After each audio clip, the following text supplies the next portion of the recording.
Assalamualaikum warahmatullahi wabarakatuh. A'udzubillahi minasyaitonirrajim. Bismillahirrahmanirrahim. Alhamdulillahirabbil alamin. Asyhadu an la ilaha illallah wa asyhadu anna Muhammadar Rasulullah. La haula wala quwata illa billahil aliyil azim. Sedulur-sedulur kita bertemu sejenak ya. Saya akan menyambung seri mencintai, belajar menjadi sederhana. Ini sudah nomor ke-7 loh ini. Saya tidak tahu akan berapa nomor nanti. Kita mengalir senang-senang saja karena mumpung di FB ini nanti juga akan kita switch ke YouTube. Tapi sebetulnya ini siaran dalam format live streaming kepada penonton di YouTube. Mohon maaf kalau tidak terlalu kompatibel sebetulnya baik tempo, tema maupun langgamnya ya, tapi sekali-sekali kita boleh tidak urusan dan boleh memerdekakan diri dari pendiktean-pendiktean. Wah, video ini harus begini, harus begitu. YouTube boleh menasihati begini begitu, dan kita juga boleh tidak nurut itu. Tentu ini dalam format rekreasi ya, bukan berarti kita ini pembangkang, anarkis atau vandalistik, bukan. Tapi kadang-kadang diri Anda butuh Anda merdekakan ya. Sebelumnya pelajaran mencintai kesederhanaan ini sudah sampai di edisi pacar-pacar saya ya. Sepertinya keren ya saya menyebut pacar-pacar saya atau mantan-mantan saya. Tapi percayalah, mereka tidak pernah yang saya sebut pacar-pacar itu, sangat jarang atau bahkan mungkin tidak ada yang mengaku kalau dia pacar saya. Karena memang dia tidak menyukai saya. Membenci tidak ya, tapi untuk sampai menyukai di tingkat sepasang kekasih atau pacar pasti tidak. Saya mengerti betul kualitas orang yang senang dan tidak senang itu. Dan saya baru mengerti penderitaan orang yang tidak sederhana. Bahkan ketika kita berada di zona yang dari zona platonik ke zona hormonal ya. Zona platonik itu begini, Anda sudah senang lawan jenis, sudah naksir-naksir, taksir-taksiran kepada lawan jenis, tetapi seks belum turut campur. Nah, makin gede kita, ini khas orang-orang yang makin bertumbuh usianya itu, masalah makin datang. Nah, ketika kita mencintai sudah tidak lagi platonik lagi, itu sudah mulai melankolik dan hormonal. Itu kepleset sedikit nanti bisa menjadi kriminal kalau kita tidak menggenggam moral secara erat ya. Setidaknya kriminalitas di dalam hubungan, di dalam relasi-relasi kita kepada pihak yang konon Anda cintai itu. Saya banyak menaksir teman-teman yang sebetulnya terlalu rumit untuk menjadi realitas. Bukan karena usia saya masih terlalu muda. Waktu itu banyak sekali teman-teman yang usia itu juga sudah dijodoh-jodohin di dalam pengertian ledekan-ledekan. Dan mereka kadang-kadang ada yang benar-benar pacaran di dalam formatnya. Walaupun sebatas jalan bareng atau surat-suratan, mereka deal ya terhadap apa yang disebut pacaran itu. Tetapi walaupun saya tidak kalah dari teman-teman itu di dalam mencintai seseorang, di dalam jatuh cinta, mungkin saya malah lebih deras frekuensi jatuh cinta dibanding teman-teman itu. Tetapi pihak-pihak yang saya cintai itu terlalu sulit untuk menjadi kenyataan ya. Satu mungkin tipe saya orang yang sangat basah kuyup kepada imajinasi. Jadi mencintai kadang-kadang hanya diimajinasi, hanya indah secara fantasi-fantasi, lalu menjadi puisi, menjadi lagu, menjadi surat. Itu indah sekali. Sehingga tidak perlu ketemu dan tidak perlu berhubungan secara fisik dan tidak perlu pacaran di dalam pengertian konvensional seperti teman-teman yang lakukan itu. Nah, sehingga pacaran saya itu benar-benar pacaran-pacaran mungkin fiktif ya. Karena fiktif itulah saya bisa mencintai siapa saja. Karena tidak harus kencan yang mahal, tidak harus mentraktir dia, tidak harus dolan bersama. Bukan saya tidak ingin, ya.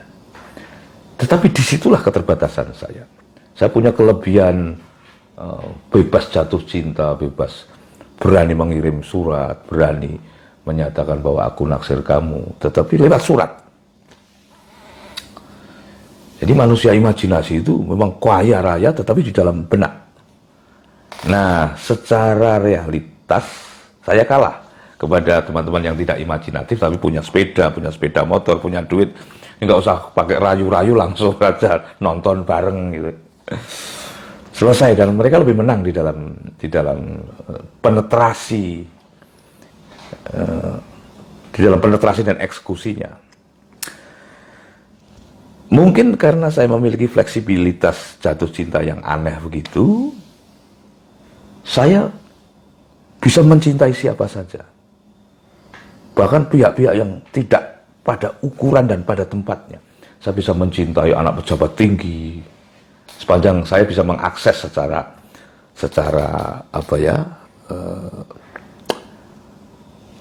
yang saya maksud akses itu begini. Saya ngerti rumahnya, saya ngerti sekolah di mana, dan ada kesempatan papasan di jalan. Itu yang namanya akses. Bukan aku ngapelin ke rumahnya. Itu bukan keberanian dan bukan bakat saya. Yang namanya akses itu sepanjang saya bisa melihat dia, memandang dia, atau setidaknya berpapasan. Itu akses. Sehingga siapapun saya berani mencintai. Akibatnya saya jatuh cinta itu banyak sekali. Satu tarikan itu bisa 3, bisa 4, bisa 5. Dan semuanya ya tidak perlu menjadi kenyataan. Ya sedih. Dan agak jatuh cintanya fiktif, tapi penderitaannya real. Itulah sebetulnya bibit ketidaksederhanaan saya yang sudah saya mulai secara sangat dini. Ini kemudian menimbulkan ketidaksederhanaan di dalam soal ini saja. Itu kan baru SD yang saya ceritakan itu. SD itu saya kelas 2 SD itu sudah jatuh cinta dengan 2-3 orang kalau tidak salah. Di kampung itu, dan semuanya adalah para borju di lingkungannya. Mereka tidak menolak, tapi juga tidak menerima, sehingga saya terus bisa berselancar di dalam imajinasi saya. Tapi tidak mungkin menjadi pacar resmi itu kalau bisa digampar orang tuanya, bisa dikeroyok kakak-kakaknya, dan bisa tidak direstui orang sekampung karena levelingnya benar-benar sangat kontras dan tajam. Terus SMP tidak terhitung karena penjelajahan saya ada rasa lebih ekspresif lagi, ada cewek cantik di sini, taksir, di situ taksir, kakak kelas taksir, lain sekolah taksir. Nah, SD, SMP memungkinkan jatuh cinta dengan cara yang tidak sederhana begini karena memang tarafnya adalah taraf di dalam imajinasi. Dan saya bisa mengirimi surat siapapun tanpa beban, walaupun dia katakanlah bintang paling bintang. Ditolak kan sudah biasa, tidak ada statistik sakit hati di sana. Ya kesedihan standar saja, tetapi karena terlalu sering saya menjadi tabah. Tabah itu bukan berarti tidak sedih loh ya. Sedih bisa sambil tabah. Nah, ukuran ketabahan itu walaupun sedih, Anda melakukan lagi. Itu yang saya sebut tabah. SMA lebih edan lagi. Kuliah lebih edan lagi. Tapi semuanya dari jenis-jenis yang satu stereotip yang sama. ya, yang tidak mungkin menjadi pacar-pacar di dalam dunia nyata itu. Sampai kemudian seluruhnya berakhir ketika saya bertemu istri saya, itu memang sebuah percintaan yang tidak perlu pakai cinta, pakai akal saja. Jadi cinta-cinta saya sebelumnya itu murni pakai emosional dan jatuh cinta ala gaib itu, dunia gaib. Padahal saya hidup di alam nyata, sehingga tidak memungkinkan proses jatuh cinta yang rumit dan kompleks itu untuk kita hayati di dalam hidup. Istri saya datang dengan format yang sama sekali berbeda. Bukan tipe saya tidak menyukainya secara tipe, ya, secara tipe seperti kesukaan saya pada teman-teman yang saya taksir sebelumnya. Ini bukan semacam kekejaman atau perasaan meremehkan kepada istri. Justru saya menemukan sebuah pemartabatan baru atas dunia yang saya sangka tidak indah, tapi ternyata jauh lebih indah dari dunia-dunia sebelumnya yang saya sangka indah itu. Jatuh cinta yang melodramatik itu saya kira indah. Saya kira naksir yang deg-degan kalau kita lewat depan rumahnya itu saya kira indah. Nah, ketika saya ketemu cinta yang kemudian dibawa oleh istri saya ini, saya menemukan jenis cinta yang baru karena berbasis kesederhanaan. Ya. Kebetulan istri sederhana, saya sederhana, dan mulai mengaku kalau saya sederhana. Dulu saya di bawah sederhana saja, enggan mengaku kalau saya ini sederhana. Nah, pertemuan dengan istri itu anugerah yang mengajari saya tentang betapa menakjubkan kesederhanaan itu, walaupun maharnya harus dibayar. Karena pada awalnya tidak mudah mencintai seseorang yang bukan tipe kita di dalam ukuran-ukuran yang pernah kita definisikan. Nah, istri itu membawa definisi yang sama sekali berbeda. Jadi, ujian di depannya relatif ekstra. Nah, setelah saya katakanlah lulus ujian kepada tabrakan-tabrakan wacana ini, saya mencintai sebuah wacana X, yang wacana X itu ternyata tidak mungkin saya eksekusi karena itu memang bukan jalan hidup yang rasional. Saya masuk ke dalam zona rasional, dan itu zona yang sangat tidak indah secara emosional, tetapi kemudian terpaksa harus saya masuki. Keterpaksaan ini juga sebuah anugerah, karena setelah saya masuk ke dalam dunia yang tidak saya sukai itu, baik suka maupun terpaksa, saya baru mengerti anugerah-anugerah dari dunia baru yang saya sangka tidak indah dan tidak saya sukai itu. Pelajaran pertama dari soal ini adalah jangan menentukan cinta Anda kepada sesuatu hanya karena Anda suka atau tidak suka. Itu jebakan yang luar biasa. Hati-hati ketika Anda sedang mencintai atau menyukai sesuatu,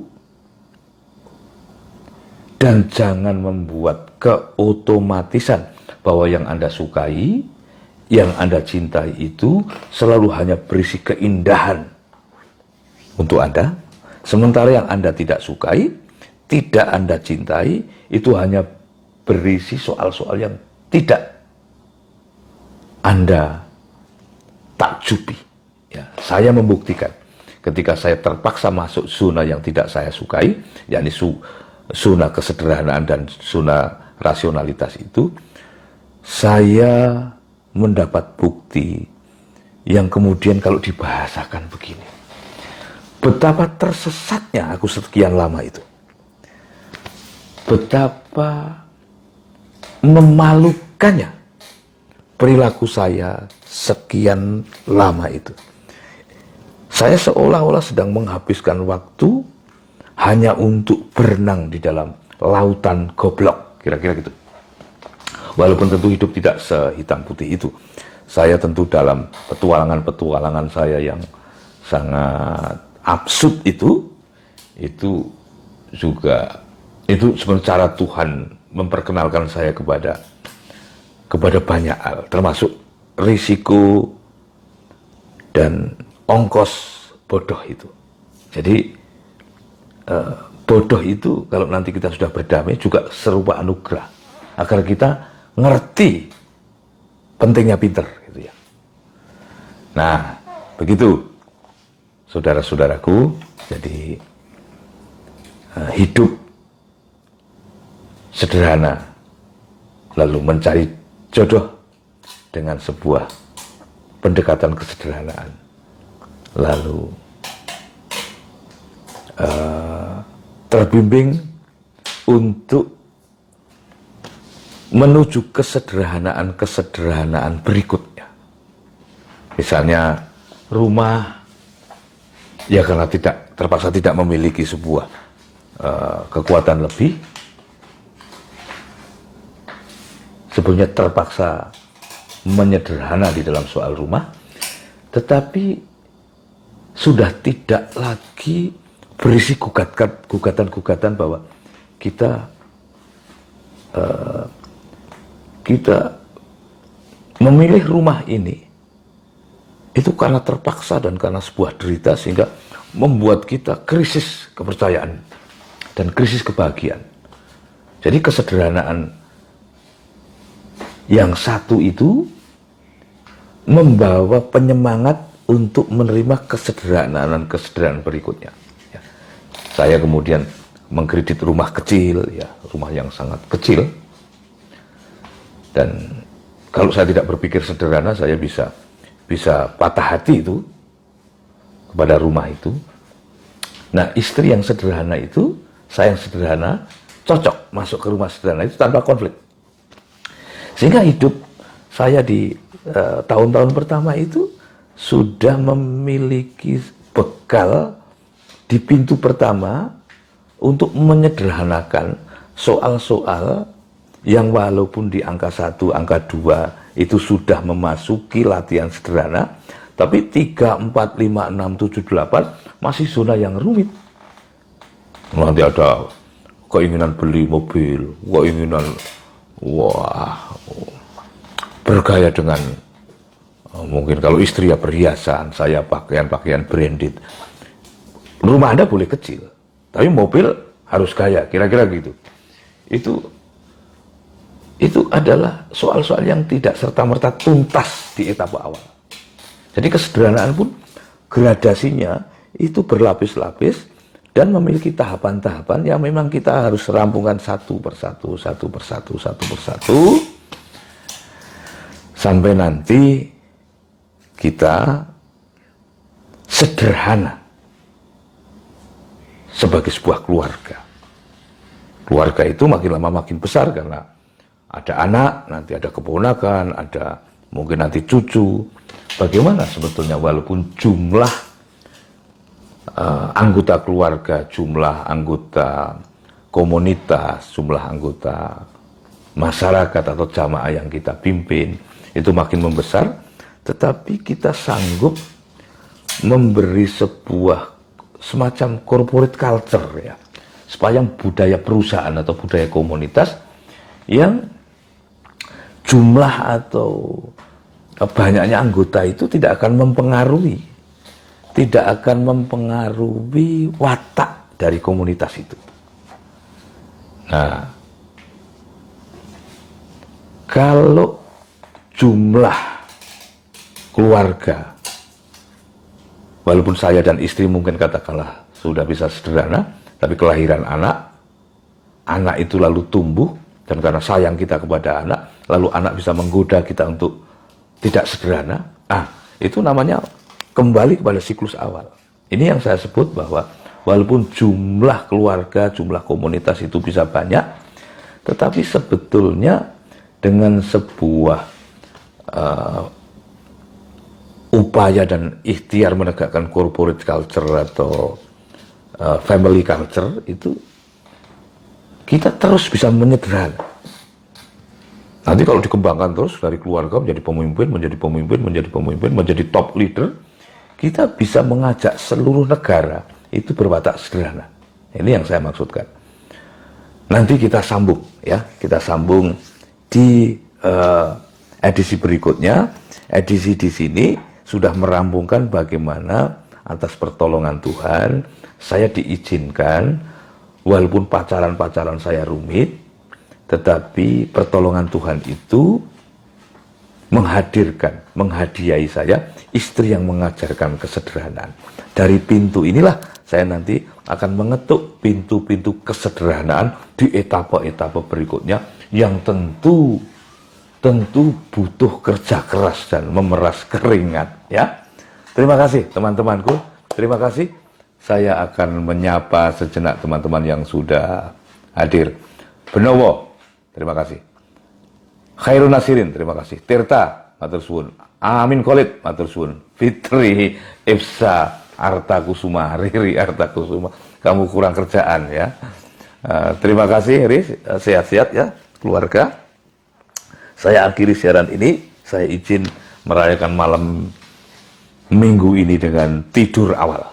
Ya, semoga bermanfaat. Wabillahi taufiq wal hidayah. Wassalamualaikum warahmatullahi wabarakatuh.